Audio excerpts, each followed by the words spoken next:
Ma'am, जो ये घटना हुई थी इसका आज खुलासा कर रही पुलिस, क्या घटना हुई थी, क्या हुआ था वो? कल जनपद चंपावत के कोतवाली चंपावत क्षेत्र अंतर्गत एक विभत्स घटना की जानकारी हमें प्राप्त हुई, जिस पर तत्काल संज्ञान लेते हुए पीड़िता के पिता की तहरीर के आधार पर हमारे द्वारा अभियोग पंजीकरण की कार्रवाई की गई। अभियोग पंजीकरण करने के उपरांत हमारे द्वारा मौके का मुआयना करते हुए घटनास्थल पर RFSL रुद्रपुर की टीम को बुलाया गया। वहाँ पर वैज्ञानिक तौर पर साक्ष्य संकलन की कार्रवाई की गई। साथ ही जिला चिकित्सालय ले जाकर पीड़िता का मेडिकल परीक्षण कराया गया। वह मेडिकल परीक्षण के बारे में जो भी हमारी रिपोर्ट में आया है उसके बारे में CMO साहब आपको ब्रीफ करेंगे। इसके अतिरिक्त हमारे द्वारा जो टेक्निकल व मैनुअल इनपुट्स गैदर करने के लिए क्षेत्राधिकारी चंपावत के पर्यवेक्षण में 10 सदस्यीय SID टीम का गठन किया गया। इस टीम को सभी प्रकार के साक्ष्य एकत्रित करने के लिए हमारे द्वारा क्षेत्र में मामूर किया गया था। इसके अलावा जो पूरा घटनाक्रम जो हुआ है उसके संबंध में हमारे द्वारा टेक्निकल, मैनुअल, CCTV फुटेज इत्यादि साक्ष्यों का जब संग्रहण किया गया तो जो घटना वर्णित की गई थी उसमें भिन्नता पाई गई। पीड़िता के बयान व जो उसके साथ जो साक्षी थे उनके बयान और जो टेक्निकल इनपुट थे, इन सभी में विरोधाभास जब देखा गया तो हमारे द्वारा पूरे प्रकरण को लेकर के उसका रूट चार्ट बनाया गया, जिसमें घटना की सत्यता को लेकर के सवाल व संदेह खड़े हुए। हमारे द्वारा सभी साक्ष्यों का पिरोते हुए एक रूट चार्ट तैयार किया गया। वह घटना में वर्णित तथ्यों का जब उसमें हमारा एनालिसिस किया गया तो ये जानकारी संज्ञान में आई कि घटना जिस प्रकार से वर्णित की गई वह वैसा होना नहीं पाया गया। पीड़िता से जब इस संबंध में पुनः बात की गई और उसके संबंध में उनसे जब विचारण किया गया तो पीड़िता द्वारा यह स्पष्ट किया गया, वह एक्सेप्ट भी किया गया कि जो घटना जिस प्रकार से वर्णित की गई वह घटना उस प्रकार से होना नहीं पाई गई है। यह कुछ लोगों के द्वारा ये षड्यंत्र करके पूरा घटनाक्रम को रचा गया था। इसमें जो षड्यंत्रकर्ता थे वह कमल रावत, उनकी एक महिला सदस्य, साथी व अन्य लोग, इन लोगों के द्वारा मिलकर के अब कमल रावत द्वारा पूर्व में एक प्रकरण को लेकर के वह अभियुक्त रहे हैं, जिसको लेकर के उसके मन में यह खेद था कि मैं जिन लोगों ने उस प्रकरण में उसकी पैरवी की थी उनके विरुद्ध वह बदला लेने की भावना से ग्रसित थे। इस जो हमारी नाबालिग पीड़िता है इसका प्रयोग करके, इसका यूज़ करके उनके द्वारा अपनी जो एक बदले की भावना है उसकी पूर्ति हेतु पूरा षड्यंत्र रचा गया। इस षड्यंत्र को रचने के लिए उनके द्वारा जो पीड़िता है उसकी दोस्त की शादी के समारोह को उन्होंने प्लानिंग का अपना एग्जीक्यूशन डे माना। उस दिन पीड़िता अपने दोस्त के साथ अपने दोस्त की शादी के समारोह में सम्मिलित होने के लिए गई थी। समारोह जब ख़त्म हो गया तब वह उनकी प्लानिंग थी कि वो विनोद जो कि पीड़िता का दोस्त है उसके घर जाएंगे और वहाँ पर पूरा प्लानिंग जो उन्होंने की थी उसको अंजाम देंगे। क्योंकि विनोद पहले ही घटनास्थल से चला गया था, शादी समारोह से चला गया था, तो उनके उस प्लान की पूर्ति नहीं हो पाई। तो उन्होंने सोचा कि आज हम जो प्लान हमने बनाया है उसको एग्जीक्यूट जरूर करेंगे। तो उनके द्वारा ही विनोद के किसी परिचित का एक डेयरी के निकट जो आवास था उसको अपना घटनास्थल के रूप में चिन्हित किया गया। वहाँ पर जाकर के उनके द्वारा स्वयं द्वारा वहाँ मौके पे पहुँच करके पूरा जो षड्यंत्र है वो रचा गया और इस प्रकार से पूरे षड्यंत्र को दिखाया गया कि यह एक सत्य घटना है। जबकि जिन व्यक्तियों के नाम तहरीर में नामजद किए गए हैं उन व्यक्तियों की मौजूदगी ना ही तो टेक्निकल आधार पर, ना ही जो स्वतंत्र साक्षी हैं उनके आधार पर उसकी पुष्टि हो पाई है। उनकी मौजूदगी अन्यत्र कहीं पाई गई, घटनास्थल के निकट भी उनकी मौजूदगी नहीं पाई गई। तो इस पूरे प्रकरण में जो मास्टरमाइंड था वह कमल रावत, उनके महिला मित्र व उनके साथी थे, जिन्होंने पीड़िता का उपयोग करते हुए, उसका यूज़ करते हुए उसको झूठा प्रलोभन यह दिया गया कि उसके जो बीमार पिता है उनका उपचार करा जाएगा, उसको आर्थिक रूप से उसको मदद की जाएगी। इस प्रलोभन और झांसे के चलते उसके द्वारा पीड़िता का यूज़ करते हुए अपने उद्देश्य की पूर्ति हेतु पूरे इस स्वांग को रचा गया और एक नाबालिग का यूज़ करते हुए उन्होंने नाबालिग के साथ इस प्रकार की विभत्स घटना कारित की जो शर्मनाक है, शर्मसार है।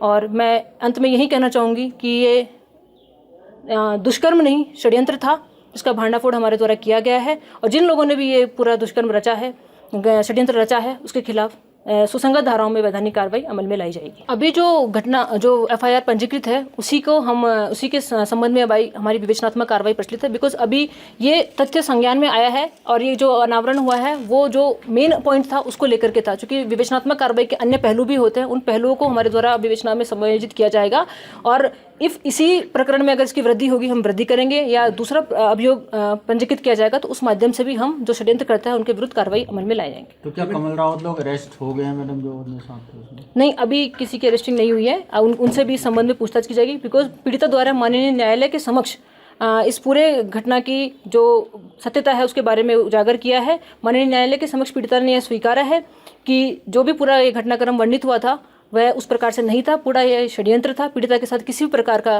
जो नामजद अभियुक्त उनके द्वारा कोई दुष्कर्म नहीं किया गया है। मैडम एक सोशल मीडिया में एक भी चल रहा है कि 50 लाख का प्रलोभन दिया गया करके, तो क्या हो? ऐसा कोई तथ्य भी हमारे प्रकाश में नहीं आया है और ऐसा कुछ पाया जाएगा उसमें जांच की जाएगी। जिसमें से एक आरोपी जो युवक है वो उसे जो पीड़ित युवती लड़की है उसको ले जा रहा था बाइक में, तो उसमें भी कुछ जानकारी मिली? नहीं, यह प्रकरण बताई गई थी या यह प्रकरण बताया, जैसा कि बताया कि पीड़िता के मित्र की शादी थी जिसमें वह अपने दूसरे मित्र के साथ बैठ करके उस शादी में सम्मिलित होने के लिए गई थी।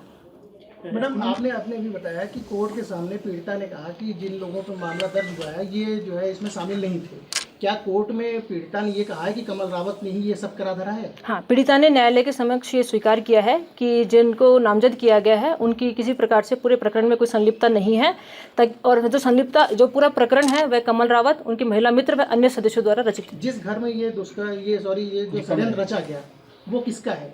वह नवीन कुमार सिंह का है। तो इनके यानी ये भी इनके साथ मिले हुए थे?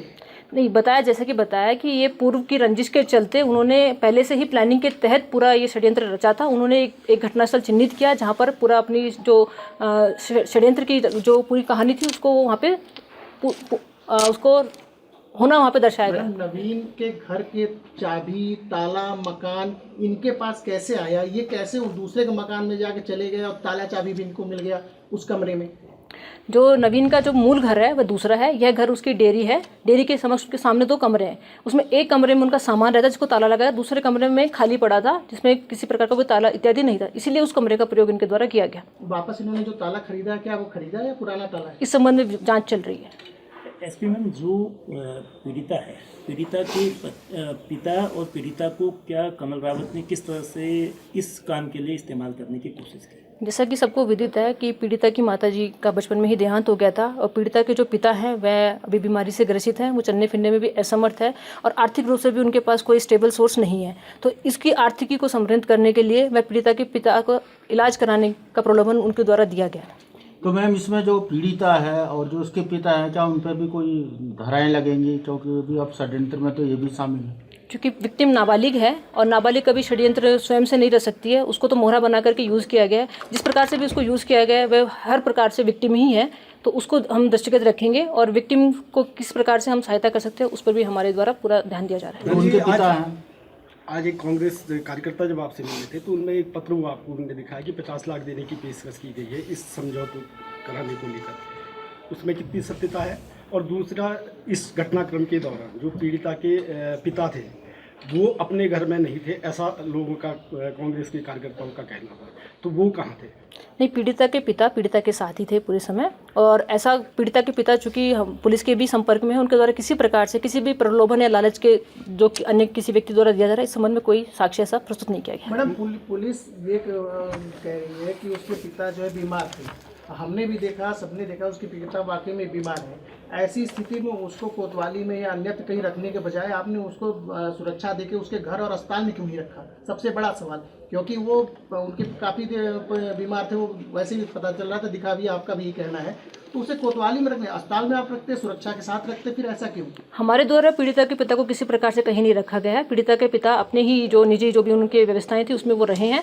आज चूँकि पुनः पीड़िता के साथ आयोग द्वारा कुछ मजीद बयान इत्यादि की कार्रवाई की गई थी, तो उसी के संबंध में वो यहाँ उपस्थित आए थे। मैडम, जब पुलिस को शिकायत प्राप्त हुई 3 बजे करीब, तो वो शिकायत किसके द्वारा की गई थी? थोड़ा उसकी 112 के माध्यम से हमें सूचना प्राप्त हुई थी। तो किसके द्वारा की गई थी? इसमें अर्जिता राय कॉलर द्वारा ये सूचना दी गई थी कि शादी समारोह में गई एक व्यक्ति, नाबालिग बालिका जो है वो मिसिंग है और उसको उसमें मदद चाहिए। तो क्या जो ये आरोपी जो बताया जा रहा है षड्यंत्रकर्ता, क्या वो उसकी मित्र है या उसमें कैसे?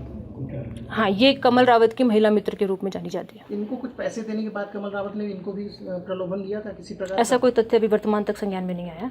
अच्छा मैम, एक चीज़ ये जो एक फोटो वायरल हुई इसमें पैर बने हुए हैं, तो क्या है इसका कुछ आपने कुछ ये जांच है? जैसा कि बताया गया है कि पूरा षड्यंत्र इनके द्वारा रचित है, तो वो सारी घटनाक्रम जो हुई है, जो दिखाया जा रहा है, वह उन्हीं का प्लान का हिस्सा है।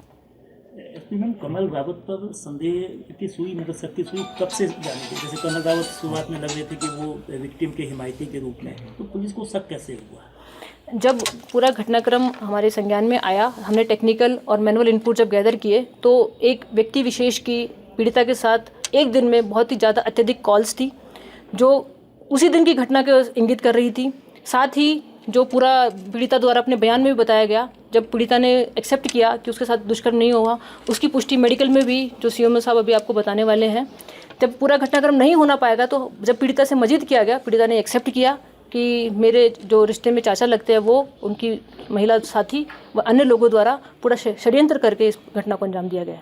मेडिकल को लेकर क्या निकला? पीड़िता का जो मेडिकल हुआ था उसमें क्या रिपोर्ट सामने आई है और इसमें क्या पाया? कल 6 तारीख को सुबह 7:15 बजे पुलिस के द्वारा ये जिला अस्पताल में लाए गए थे और 7:30 बजे सुबह मेडिकल एग्जामिनेशन हमारे महिला चिकित्सक द्वारा शुरू कर दिया गया था। तो इसमें जो भी कार्रवाई हुई, जो हमारा प्रोसीजर है उसमें जो टाइम लगा वही लगा, बाकी हमने पूरा टाइम से करके पुलिस को हैंड ओवर किया है। तो सर मेडिकल में क्या निकला? दुष्कर्म की पुष्टि हुई या नहीं हुई, क्या था? पूरे मेडिकल में देखा जाए तो उसके शरीर पर किसी तरह के कोई बाहरी चोट के निशान, किसी स्ट्रगल के निशान नहीं थे। अंदरूनी आंच में भी इस तरह के कोई जबरदस्ती के, कोई स्ट्रगल के निशान नहीं पाए गए।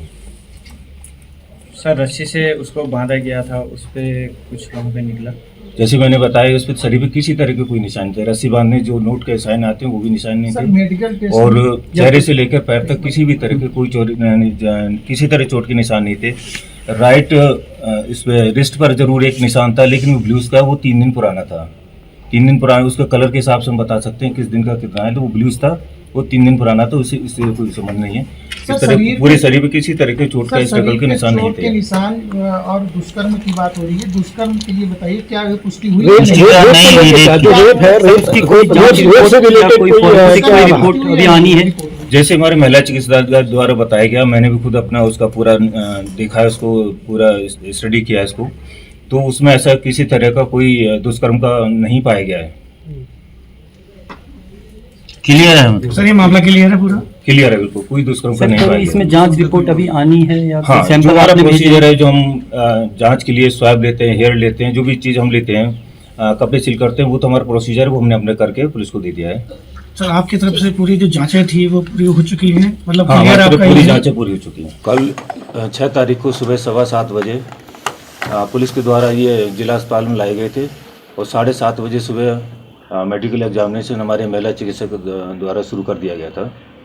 तो इसमें जो भी कार्रवाई हुई, जो हमारा प्रोसीजर है उसमें जो टाइम लगा वही लगा, बाकी हमने पूरा टाइम से करके पुलिस को हैंड ओवर किया है। उस पर शरीर पे किसी तरह के कोई निशान थे। रस्सी बांधने जो नोट के साइन आते हैं वो भी निशान नहीं थे और चेहरे से लेकर पैर तक किसी भी तरह के कोई किसी तरह चोट के निशान नहीं थे।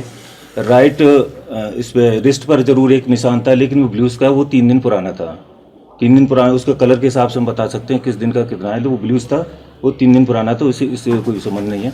इस तरह पूरे शरीर पे किसी तरह के चोट का, स्ट्रगल के निशान नहीं थे। निशान और दुष्कर्म की बात हो रही है, दुष्कर्म के लिए बताइए क्या ये पुष्टि हुई या नहीं हुई?